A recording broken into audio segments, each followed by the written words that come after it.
আপনার কাছে আমরা আসলে জানতে চাইবো যে আমরা যে সিলেটের যে চা বাগানের সমাধির যে ইতিহাস বা সিমেট্রি যেটাকে বলা হয়ে থাকে, এগুলো সিলেট বিভাগে কিভাবে শুরু হলো বা আমাদের সিলেটের মধ্যেই কিভাবে শুরু হলো?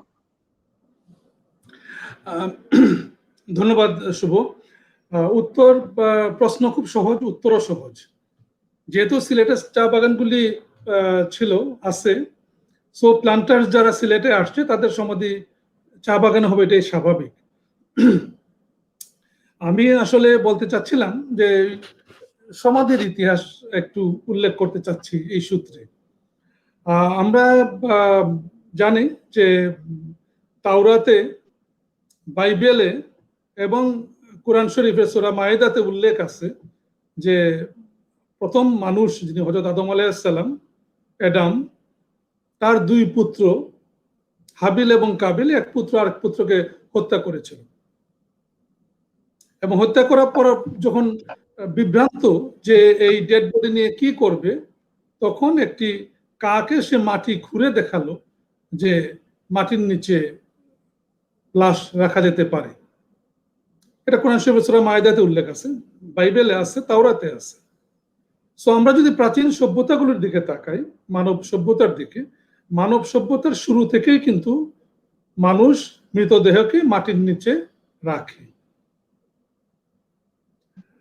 আমরা যদি প্রিহিস্টোরিক সময়ের দিকে তাকাই, তখনও আমরা দেখব যে মানুষ ভূগর্ভে মৃতদেহ রাখছে।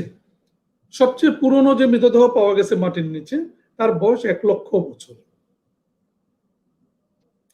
গ্রেভ যেটা বলি আমরা, সমাধি যেটা বলি, আনুষ্ঠানিক সমাধিও যদি আমরা চিন্তা করি সমাধি আকারে, তার বয়সও 14,000 বছর মরক্কোতে। আমরা যদি সমাধি ক্ষেত্রের কথা চিন্তা করি, আমরা 3,000 বছর আগেও অত্যন্ত অর্গানাইজড সমাধি পাবো আমরা পাকিস্তানে, সিন্ধু সভ্যতার সময়কালে। একই ধরনের সমাধি বিভিন্ন জায়গায় রয়েছে। আমরা সবাই মিশরের কথা জানি। মিশরের পিরামিড আমরা দেখতে যাই, অত্যন্ত বড় ভ্রমণ আকর্ষণ সারা দুনিয়াতে। পিরামিড তো আর কিছুই না, ফারাওদের সমাধি, কবর। এবং ফারাওদের কবরের পাশে এখন যখন আমরা মিশরে এই আবিষ্কারগুলি দেখি, প্রত্নতাত্ত্বিক আবিষ্কার, তারা শত শত কেন হাজার হাজার কবর পাচ্ছে এরকম। অর্থাৎ যারা রাজাদেরকে সার্ভ করেছেন, পিরামিড বানিয়েছেন, রাজ অমাত্যদের, তাদেরও কিন্তু সমাধি এই আশেপাশেই। সমাধি ক্ষেত্র যেটা নিয়ে এলিজা বিনতে এলাহি বলবেন, যে সমাধি ক্ষেত্রে যে টমস্টোন গুলি থাকে, প্রস্তর ফলকগুলি থাকে, যেখানে মৃতের বিবরণ লেখা থাকে, যেটা আমিও দুই একটা হয়তো একটু উদাহরণ দিব, এটারও কিন্তু ট্র্যাডিশন, এটারও কিন্তু প্রচলন বেবিলনীয় সভ্যতা বা মেসোপটেমিয়াতে যে সভ্যতা শুরু হয়েছিল, সেই সভ্যতা থেকেই শুরু। আমরা জানি যে বিশেষ করে ইউরোপে চার্চ কেন্দ্রিক সমাধিক্ষেত্র ছিল শুরুতে। চার্চ কেন্দ্রিক সমাধিগুলোর জায়গা যখন হচ্ছিল না, তখন আলাদা সমাধিক্ষেত্র করা হয়, কিন্তু তাদের সকল সমাধিরই ইতিহাস আছে।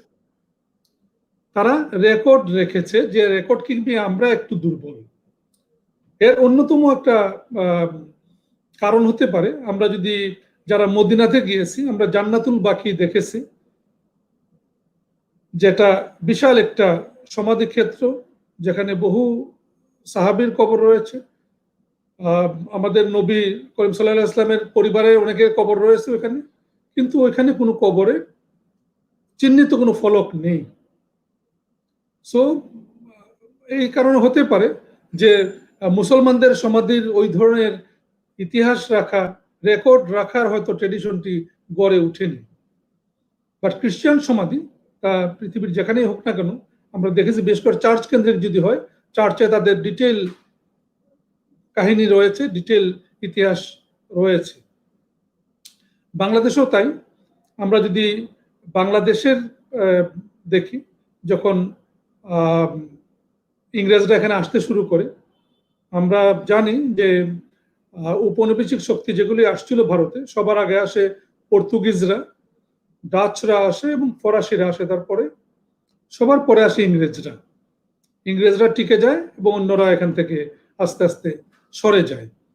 ইংরেজরা ঔপনিবেশিক প্রভু হয়ে যায় ভারতের, দেওয়ানি লাভ করে 1765 সালে, এবং তারপর তারা এই দেশের রাজদণ্ড এক সময় গ্রহণ করে। সো ইংরেজরা যারা তখন আসছে এখানে প্রথম দিকে, সেখান থেকেই শুরু এই দেশে ইংরেজদের সমাধি, কলোনিয়াল বসদের সমাধি। একইভাবে যেমন সিলেটে যখন চা চাষ শুরু হয় 1840-এর পরে, 1850-এর পরে, মালনীছড়া বাগান আমরা জানি 1854-তে, প্লান্টার্সরা যারা তখন এসেছে অনেকেই মৃত্যুবরণ করেছে এই ভূমিতে, এবং তাদের কবর হয়েছে এখানে। কালক্রমে তাদের সমাধিগুলি গড়ে উঠেছে। আমি আর এখন দীর্ঘ করব না, বাট আমি বেঙ্গলের বা সিলেটের দু একটা সমাধি সম্পর্কে পরে হয়তো বলবো।